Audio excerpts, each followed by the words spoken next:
Good morning friend, welcome to my new episode Sachin Talekar blog. आज हम जिस कंट्री के बारे में बात करेंगे उस कंट्री का नाम है kingdom of Bahrain. Is an island country in western Asia. ये एक आइलैंड कंट्री है वेस्टर्न एशिया में। क्लोजेस्ट कंट्री है सऊदी अरबिया और कतार। कैपिटल है मानामा, एक लार्जेस्ट सिटी है। ऑफिशियल लैंग्वेज है अरबिक और इंग्लिश। अभी हम आते हैं इसके इथनिक ग्रुप पे। तो 50% 53% अरबिक, 43% एशियन, 1.4% अफ्रीकन और 0.8% यूरोपियंस। अभी हम आते हैं इसके रिलीजन पे। 80% इस्लाम, 28% सुन्नी इस्लाम, 52% सिया इस्लाम, 12% क्रिश्चियनिटी और 8% हिंदुज़म। ठीक है फ्रेंड्स, अभी हम आते हैं इसके पॉपुलेशन पे। तो अबाउट 1.5 लाख पॉपुलेशन है बहरीन की। ओके, अभी हम आते हैं इसके वीज़ा पे।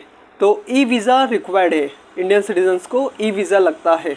ठीक है, इलेक्ट्रॉनिक वीज़ा इसे कहा जाता है। आपको सिर्फ अप्लाई करना है ये बहरीन की ऑफिशियल वेबसाइट पे या किसी ट्रैवल एडवाइज़र से आप बात करके इसे अप्लाई करना है। 3 से 5 दिन, 3 to 5 बिजनेस डेज में आपको ये मिल जाएगा। इसकी अभी अब हम आते हैं इसके फ़ीस पे। तो 16 बहरीन दिनार लगते हैं। ठीक है, तो इंडियन करेंसी में होते हैं लगभग 3,459 इसकी वीज़ा फ़ीस। ठीक है, और रेस्ट ऑफ डॉक्यूमेंट जो मैंडेटरी है वो पासपोर्ट 6 मंथ्स तक लास्ट इतना तो वैलिड होना ही चाहिए 6 मंथ्स तक। ठीक है, अप टू तो अनलिमिटेड है लेकिन लास्ट 6 मंथ्स तक रहना ही चाहिए पासपोर्ट की वैलिडिटी। बाद में रिटर्न एयर टिकट्स जाने का आने का, होटल रिजर्वेशन, कोविड सर्टिफिकेट हो गया। ठीक है, और कोई आपका कोई रहता है तो स्पॉन्सर लेटर होगा तो ज़्यादा बेटर हो जाएगा। तो ये जो 5-6 डॉक्यूमेंट्स है वही लगते हैं। ठीक है, आप जॉब कहाँ पे करते हो उसका जो सैलरी स्लिप हो गया, बैंक स्टेटमेंट हो गया, ये 5-6 जो डॉक्यूमेंट्स है वही लगते हैं वीज़ा में। ठीक है फ्रेंड्स, तो ये वीज़ा रिलेटेड। तो ये ई वीज़ा हमें लगता है आप साइबर कैफ़े में से खुद भी फिलअप कर सकते हो या किसी ट्रैवल एडवाइज़र को कह सकते हो। वेबसाइट पे जाके भी आप फिलअप करके ऑनलाइन फ़ीस पे आउट करके आप वीज़ा अप्लाई कर सकते हो। ये फिर वीज़ा आपको आपके ईमेल आईडी पे मिल जाएगा। ठीक है फ्रेंड्स, अभी हम आते हैं इसके करेंसी पे। तो 1 Bahrain dinar is equal to 217.99 Indian currency. तो 217 इंडियन करेंसी हो जाता है वहाँ का एक बहरीन दिनार। तो बहुत बड़ी करेंसी है कंपेयर टू यूएस यूके, इससे तो डबल ही हो जाता है। ठीक है, अभी हम आते हैं इसके ड्राइविंग साइड पे। तो ड्राइविंग साइड है राइट, कॉलिंग कोड है +973। अभी हम आते हैं इसके सैलरी पे। तो मिनिमम, एवरेज एंड हाई। तो मिनिमम सैलरी है 370 बहरीन दिनार, तो इंडियन करेंसी में होते हैं 80,290। एवरेज सैलरी है 1,480 बहरीन दिनार, तो अबाउ 3 लाख इंडियन करेंसी में होते हैं। और हाई सैलरी है 6,600 बहरीन दिनार, तो इंडियन करेंसी में होते हैं अबाउ 14 लैक्स। तो करेंसी हाई है एज वेल एज आपको सैलरी भी अच्छी मिल रही है। मिनिमम ही 80,000 मिल जाता है इंडियंस को। ठीक है, तो अगर एवरेज भी सैलरी मिल जाती है तो अबाउट 3 लैक्स के आसपास, 2 लैक्स पकड़ सकते हैं। आपका जैसे कि आपका क्वालिफिकेशन एक्सपीरियंस के ऊपर भी बेस पे उस पर भी डिपेंड करता है। ठीक है फ्रेंड्स, अभी हम आते हैं कॉस्ट ऑफ लिविंग पे। ये जो भी मैं कहूँगा कॉस्ट ऑफ लिविंग वो सब बहरीन दिनार में ही है, वहाँ की करेंसी में। ठीक है फ्रेंड्स, अभी मिल्क है 1 litre 0.57 Bahrain dinar, rice 1 kg 0.72, egg 12 piece 0.92, tomato 1 kg 0.44, potato 1 kg 0.36, onion 1 kg 0.35, water 1.5 litre 0.22। अभी हम आते हैं अपार्टमेंट पे। तो 1 bedroom in a city 341 Bahrain dinar, outside city 252 Bahrain dinar. Apartment 3 bedroom in a city 614 614 Bahrain दिनार।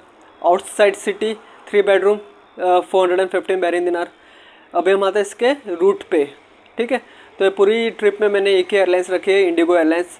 क्योंकि मैं एक एयरलाइंस क्यों रखता हूँ कि ज़्यादा बेटर होता है। अगर कैंसिलेशन होता है, टिकट हमारी फ़्लाइट कैंसिल हो जाती है या हमें बोर्डिंग करने नहीं दिया जाता है, सिक्योरिटी रीज़न से कोई भी मना कर दिया हमें बोर्डिंग करने से, तो एक ही एयरलाइंस रहते तो रिफंडेबल का इशू नहीं होता है, कोई दिक्कत नहीं होती। हमें एक ही एयरलाइंस से बात करके करवाना पड़ता है। अगर यही इसमें 2 एयरलाइंस रखेंगे तो ज़्यादा दिक्कत हो जाती है। या शायद यहाँ से आप चले गए आगे और आगे की जो सेकंड फ़्लाइट थी वो लेट हो गई या आई नहीं या कैंसिल हो गई, तो सब कुछ कैंसिल हो जाता है। ठीक है, तो दूसरी फ़्लाइट के लिए कोई वेट नहीं करता है। और एक ही एयरलाइंस होगी तो यहाँ से आपकी फ़्लाइट दूसरी कैंसिल हो गई तो वो एयरलाइंस जो है वो आपको एक नया फ़्लाइट में आपको मैंने अरेंज करके दे देगी। ठीक है, तो इसलिए प्रेफर होती है कि एक ही एयरलाइंस फाइनल डेस्टिनेशन तक आप रखते हैं तो ज़्यादा बेटर है। ठीक है, तो अभी आप आते हम ये बहरीन के रूट पे। तो एयरलाइंस का नाम है इंडिगो एयरलाइंस। रूट है मुंबई से बहरीन डायरेक्ट डायरेक्ट फ़्लाइट है मुंबई से बहरीन, डायरेक्ट फ़्लाइट। ओके, तो मुंबई का कोड है बॉम्बे और बहरीन का कोड है BAH, एयरपोर्ट कोड की बात कर रहा हूँ मैं, ठीक है। और वन वे फ़्लाइट का है 14,550, ठीक है फ्रेंड्स। तो मैंने सब कुछ आपको कंट्री के डिटेल्स बता दिए। ई वीज़ा लगता है, बहरीन की करेंसी अच्छी है, वहाँ पे जाते जॉब करते तो सैलरी भी अच्छी मिलेगी, पॉपुलेशन भी अच्छे ठीक ठाक है, अच्छी खासी है, काफ़ी इंडियंस वहाँ पे जॉब भी करते हैं और एवरेज हाई सैलरी आपको पता ही है, आपको मैंने बता दी है। उससे लगभग थोड़ा कम भी मिल जाता है तो भी एक गुड इनफ सैलरी हो जाती है इंडियंस के लिए, ठीक है। अभी ई वीज़ा का डॉक्यूमेंट्स जो है वो ऑनलाइन पोर्टल के ऊपर आप देख सकते हो या इस कंट्री की वेबसाइट पे आप जाके देख सकते हो, लेकिन जो मैंने बताया वही डॉक्यूमेंट्स लगेगा, उससे कोई ज़्यादा लगेगा नहीं।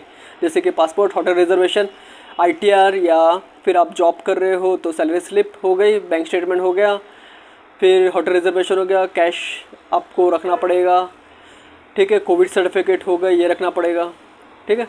तो यही जो मैंडेटरी डॉक्यूमेंट्स है वही लगते हैं, ठीक है फ्रेंड्स। और कुछ होगा तो please message me, call me, I will help you. Okay, अभी के लिए इतना है, मिलते हैं मेरे नेक्स्ट एपिसोड में Sachin Treka blog. Have a good one, bye, take care, bye.